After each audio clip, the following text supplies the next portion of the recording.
Hello again, this is Marilyn Charwat. In case you haven't been here before, you didn't miss too much yet, but you will today if you don't listen. I am a psychotherapist and a hypnotist, and I have a lot of excitement about something I've been teaching lately, and that's something called conscientiousness. Amazingly enough, the studies have shown that the people who live the longest are the ones who are psychologically conscientious. What does that mean? It means that they do the things that they say they're going to do for themselves and for others. Why is that important? Because it shows a great deal of self-determination, self-respect, and most of all, success. And as you know, I'm sure, the most important thing for people is to feel like they're doing right by themselves. Otherwise, they walk around scolding themselves all the time.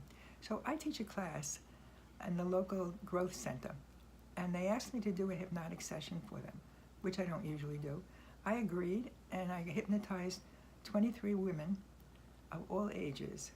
And before I did it, I said, tell me, what is it you'd like to be hypnotized for if it was a private session? About a third of them begged to be disciplined about exercise.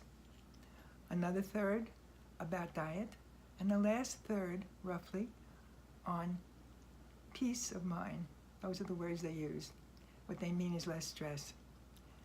So what did I do? I hypnotized them to have a relaxing day. But the bottom line is, what gives you all those things is feeling like you're in control, because out of control is a toxic component of stress. So let's think about it for a minute. You want to control your life, you want to direct your life, you want to know what you're doing and be able to do it. What gives you that strength? Have any idea? Well, the greatest motivator there is pain. Second greatest motivator is love. Love for yourself, love for others. And the last one is a sense of having your life under control. That's a great motivator. Control feels like you're going to be okay. So how do you get all those things?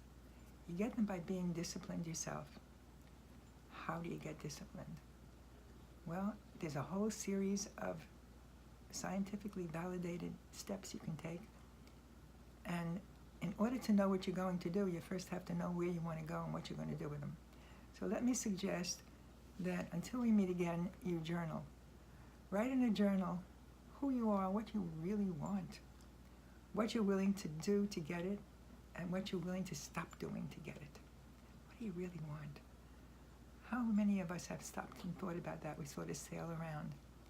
So I respectfully suggest that you take the time to sit down and write down what you really want. If you don't want to write, at least go into yourself, feel centered, and decide what it is you do like. If you do that, I promise you, you'll come up with the things you want. And in our next session, I will give you the steps to determine how controlled you'll be. And I'll give you the steps to learn how to be really disciplined. It's not hard. It's easy if you know how. So I look forward to talking to you next time. It's been a pleasure. Now remember today, have a glorious day, really. And how do you make it glorious? By living here, in the moment, not in your head. Savor the moment, and remember also the mantra, it hardly makes a difference what's going on out here. It only makes a difference how I choose to experience it. See you next time, and we're going to learn how to be really in control.